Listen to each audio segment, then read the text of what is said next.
5 நாள் 5 பழம் 5 கிலோ எடை குறைய போது கொண்டாட போகிறீங்க வாழ்க்கையை. ரொம்ப சிறப்பாக ஃபாலோ பண்ணுங்க, நடைமுறைக்கு கொண்டு வாங்க. நான் சொல்லக்கூடிய எந்த செய்தியாக இருந்தாலுமே கேட்டுட்டு விட்டுட்டு போயிடாதீங்க. நிறைய தொப்பையை குறைக்கிறதுக்கு வீடியோ கொடுத்தாச்சு, அதை நீங்கள் ஃபாலோ பண்ணீங்களா இல்லையா தெரியலை. இப்போ நான் சொல்ல போகிறத ஃபாலோ பண்ணுங்க, நடைமுறைக்கு கொண்டு வாங்க, சிறப்பாக இருக்க முடியும். பழங்கள் சாப்பிட்டோம்னா உடம்புக்கு ரொம்ப ரொம்ப நல்லது, இது எல்லாருக்குமே தெரியும். ஆனால் எந்த பழத்தில் என்ன சத்து இருக்குது அப்படின்னு தெரிஞ்சுக்கிட்டு அதுக்கு தகுந்த மாதிரி பழங்களை தேர்ந்தெடுத்து சாப்பிட்டா ரொம்ப பிரமாதமாக இருக்கலாம். முதல் நாள் எலும்பிச்சம்பழம் மட்டும் சாப்பிடுங்க, கட்டாயம் தண்ணி கலந்து சாப்பிடணும். 200 ml தண்ணின்னா அதில் 5 சொட்டு 10 சொட்டு அளவுக்கு தான் நம்ம லெமன் சாறு கலந்து சாப்பிடணும்.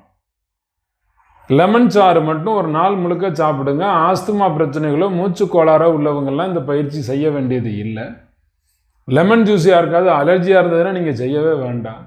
நான் சொல்கிறத முழுவதுமே கேளுங்க, இந்த வீடியோ முழுவதும் கேட்டுட்டு பிடிச்சிருந்தா செய்யுங்க, பிடிக்கலன்னா நீங்கள் செய்யவே வேண்டாம். முதல்ல நீங்கள் முடிவெடுங்க. உங்கள் அனுமதி இல்லாமல் உங்களுக்குள்ள எந்த நல்ல மாற்றத்தையும் நம்ம உருவாக்க முடியாது. இந்த லெமன் ஜூஸ் சாப்பிட்டோம் அப்படின்னா உடம்பு சூடு குறைஞ்சி போகும், முகம் ரொம்ப அருமையாக பொலிவு பெறும், ரொம்ப பிரமாதமாக இருக்கும். வாய் துர்நாற்றம் இருக்கவே இருக்காது. நல்லபடியாக நன்மையாக வாய் நல்ல ஒரு வாசனை தன்மையோடு இருக்கணும்னா லெமன் கொஞ்சம் தண்ணீர் கொஞ்சம் பன்னீர் கலந்து நீங்கள் வாய்க்கு பிடிச்சி வச்சிங்கன்னா பிரமாதமாக இருக்கலாம், வாய் துர்நாற்றம் இருக்கவே இருக்காது. இந்த எலுமிச்சை சாறில் விட்டமின் சி இருக்கிறதுனால இது ரொம்ப ரொம்ப உடம்புக்கு நல்லதுங்க.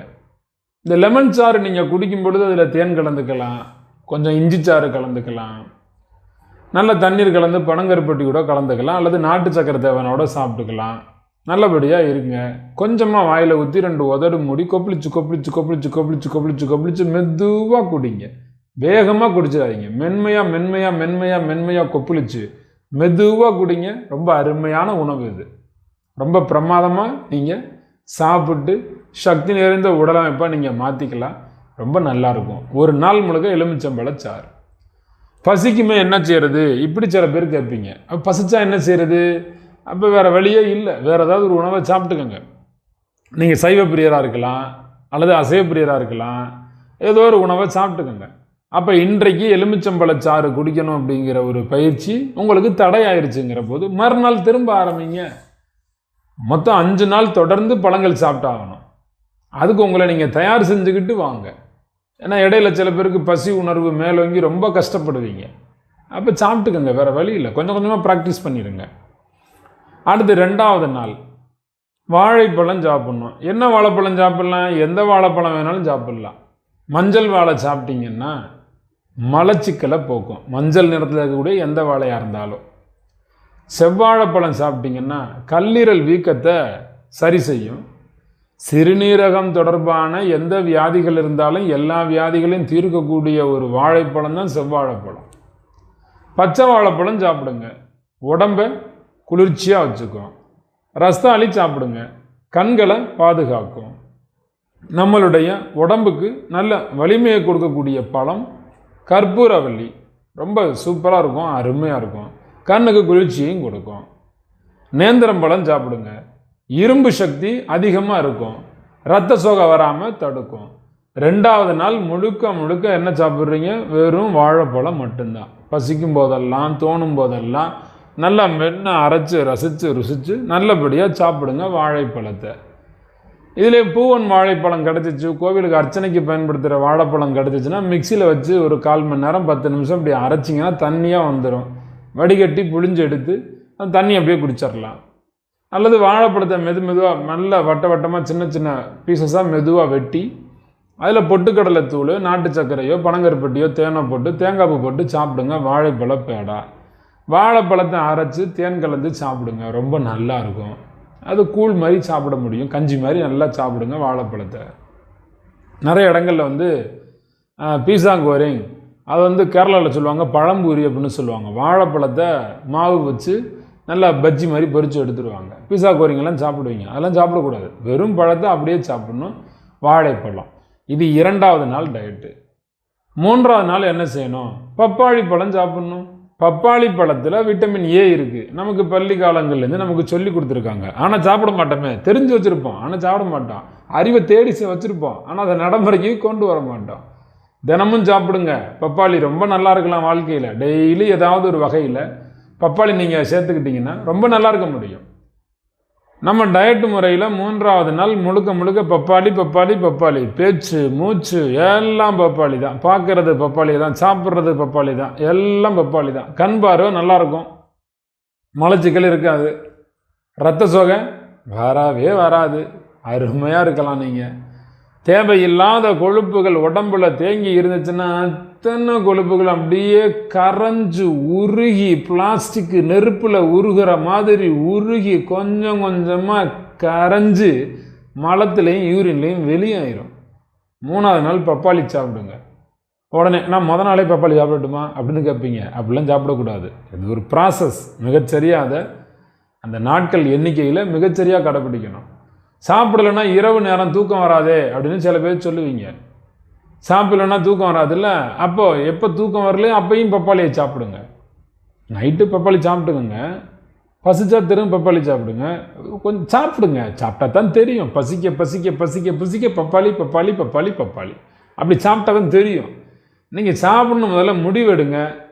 உங்களுக்கு முடிவெடுக்க முடியலன்னா வீடியோவே பார்க்க வேணாங்க, சந்தோஷம். நீங்கள் வேறு ஏதாவது மெத்தட் செஞ்சுன்னா ஃபாலோ பண்ணுங்கள், அது உங்கள் விருப்பம். நம்ம மெத்தட் எல்லாமே பழங்கள், காய்கறிகள், இயற்கை உணவுகள் தான். நம்மளோட வழிமுறைகள் எல்லாமே மிகச்சிறப்பாக குணமாகும். அதுக்கான ஆதாரம்லாம் பிளேலிஸ்ட்டில் போய் பார்த்தீங்கன்னா எல்லோரும் ப்ரூஃபோட வித் எவிடன்ஸோட ஒரு நபர்களும் நமக்கு எவிடன்ஸாக இருக்கிறாங்க. நம்ம மெத்தட்ஸை ஃபாலோ பண்ணவங்க எல்லாருமே. நேரடி பயிற்சிகளுக்கு வரக்கூடியவங்க எல்லாம் அவங்க இப்போ நீங்கள் 5 நாளைக்கு 5 கிலோ குறைக்கிறத பற்றி பேசிகிட்டு இருக்கிறோம். 96 கிலோ இருப்பாங்க, 111 கிலோ இருப்பாங்க, 67 கிலோவாக மாறணும், 51 கிலோவாக மாறணும்னு சொல்லி அவங்க சங்கல்பம் மனசில் முடிவெடுப்பாங்க. பயிற்சிக்கு வருவாங்க. 48 நாள் அல்லது 6 மாத அளவுக்கு நம்மளுடைய பயிற்சியை அவங்க ஃபாலோ பண்ணுவாங்க. உடனடியாக ரிசல்ட் வந்துடும், குணமாயிருவாங்க. கரெக்டாக பர்ஃபெக்டாக ரிசல்ட் வரும். நான் சொல்கிறத சொன்னபடி செஞ்சிங்கன்னா ரிசல்ட் வரும். ஒரு 2-3 நாள் ஃபாலோ பண்ணணும். ஒத்து வரலைன்னா விட்டுறணும். கட்டாயப்படுத்திலாம் ஃபாலோ பண்ணக்கூடாது. நம்மக்கிட்ட அனுமதி வாங்காமல் நம்மளே எந்த காரியமும் செய்ய முடியாது. நம்ம அனுமதி இல்லாமல் நம்ம ஒரு காரியம் பண்ணோம்னா அது ஆக்சிடெண்ட்டில் தான் போய் முடியும். விருப்பம் இல்லாமல் எந்த வேலையும் செய்யக்கூடாதுங்க. நான் சொல்கிறது பிடிச்சா தாங்க செய்யணும். இப்போ நான் சொல்கிற மெத்தட் எல்லோரும் ஃபாலோ பண்ண முடியுமா? அதெல்லாம் முடியாதுங்க. எந்த வேலை செய்யக்கூடியவரும் ஃபாலோ பண்ணலாங்க. அதை எப்படி ஃபாலோ பண்ணுறதுன்னு நீங்களாகவே ஒரு முடிவெடுத்துக்கிட்டு ஃபாலோ பண்ணால் ஃபாலோ பண்ணலாங்க. இல்லைனா விமர்சனம் பண்ணால் விமர்சனம் செஞ்சுக்கிட்டே உட்காந்துருக்கலாங்க. வேறு ஒன்றும் வழி இல்லைங்க. பிடிச்சா ஃபாலோ பண்ணுங்கள். அடுத்து 4வது நாள் டயட்டுங்க. கொய்யாப்பழம் சாப்பிடுங்க, நல்லா பழுத்த பழமாக. கொய்யாப்பழத்தை 2ஆக வெட்டி உள்ளே உள்ள விதைப்பகுதியை மட்டும் நீக்கிட்டு மேலே இருக்கக்கூடிய சதைப்பகுதிகள் நல்லா சாப்பிடுங்க. அந்த உள்ளே இருக்கக்கூடிய விதைப்பகுதி சதைப்பகுதி ரெண்டுமே இருக்கும். அதில் தண்ணி ஊற்றி அரைச்சி அதை வடிகட்டி சாப்பிடுங்க. ஆமாம், சாப்பிடுங்க, ரொம்ப நல்லது. கொய்யாப்பழத்தில் விட்டமின் சி இருக்குதுங்க. உங்களோட எலும்பு வளர்ச்சிக்கு ரொம்ப உதவி செய்யுங்க. நினைவாற்றல் சக்தியை அதிகப்படுத்தும். 5வது நாள் சாப்பிட வேண்டியது அன்னாசி பழம். ரொம்ப ரொம்ப நல்லாயிருக்கும். நோய் எதிர்ப்பு சக்தியை அதிகரித்து கொடுக்கும். கண் பார்வை குறைபாட்டை சரி செய்யும். இரத்த அழுத்தத்தை சீராக்கும். வியர்வை துர்நாற்றம் இருக்கவே இருக்காது. பழங்களோட மகிமை தெரியாமல் நம்ம இது வரைக்கும் சாப்பிட்டுக்கிட்டு இருந்தோம். இப்போ ஒரு பழத்துக்கும் என்னென்ன நன்மை, என்னென்ன மகிமை, எந்தெந்த பழம் எதுக்கு நன்மை செய்யுதுங்கிறத நான் தெளிவோடு உங்களுக்கு தூய தமிழ் கொண்டு அன்பால் எடுத்து சொல்லிக்கிட்டு இருக்கேன். மிகச்சிறப்பாக உங்களுக்கு குணமாகட்டும். நல்லபடியாக கடைப்பிடிங்க. 5 நாள் முடிஞ்சோடனே முடிஞ்சால் 6வது நாள் உண்ணா நோன்பு இருங்க. 7வது நாளும் உண்ணா நோன்பு இருங்க. முடியலை, ரொம்ப பசிக்குதுன்னா இடையில ஏதாவது ஒரு நேரம் சைவ உணவுகளை சாப்பிட்டுக்கோங்க. வேறு வழியே இல்லை அப்படின்னா சைவ உணவுகளை சாப்பிட்டுக்கோங்க. நீங்கள் எந்த நாட்டில் இருக்கிறீங்களோ அந்த நாட்டுக்கு தகுந்தது போல் ஏதாவது ஒரு உணவை சைவமாக எடுத்துக்கோங்க. இதை ஃபாலோ பண்ணுங்கள். 2-3 நாள் எடுத்துகிட்டு பிரேக் பண்ணவங்க அப்புறம் திரும்ப ஒரு 5 நாள் ஃபாலோ பண்ணுங்கள். இப்படி கொஞ்சம் கொஞ்சமாக ஃபாலோ பண்ண ஆரம்பிங்க. அது எப்படி பசிக்கும் போதெல்லாம் நாங்கள் அன்னாசி சாப்பிட்றது, பசிக்கும் போதெல்லாம் நாங்கள் கொய்யாப்பழம் சாப்பிட்றது, பசிக்கும் போதெல்லாம் எப்படி சாப்பிட்றது, இப்படி கேட்டுக்கிட்டே இருக்காமல் பசிக்கும் போதெல்லாம் சாப்பிட்டு பாருங்கள். அப்போ தான் தெரியும், ஓ இப்படி நம்ம சாப்பிட்லாமோ அப்படிங்கிறது உங்களுக்கு தெரிய வரும். நீங்கள் தான் அதை பயிற்சி எடுக்கணும். கொஞ்சம் கொஞ்சமாக பயிற்சி எடுத்து நல்லபடியாக கடைப்பிடிங்க. நல்லா இருக்கலாம். எப்போதுமே நேரடியாக நிறைய நிகழ்ச்சிகள் நடக்குது. ஆயுசு நூறுபேச்சு சகல வியாதிகளும் குணமாகக்கூடிய அற்புத நிகழ்ச்சி. நேரடியாக வாங்க, நல்லா இருக்கணும் நீங்கள்.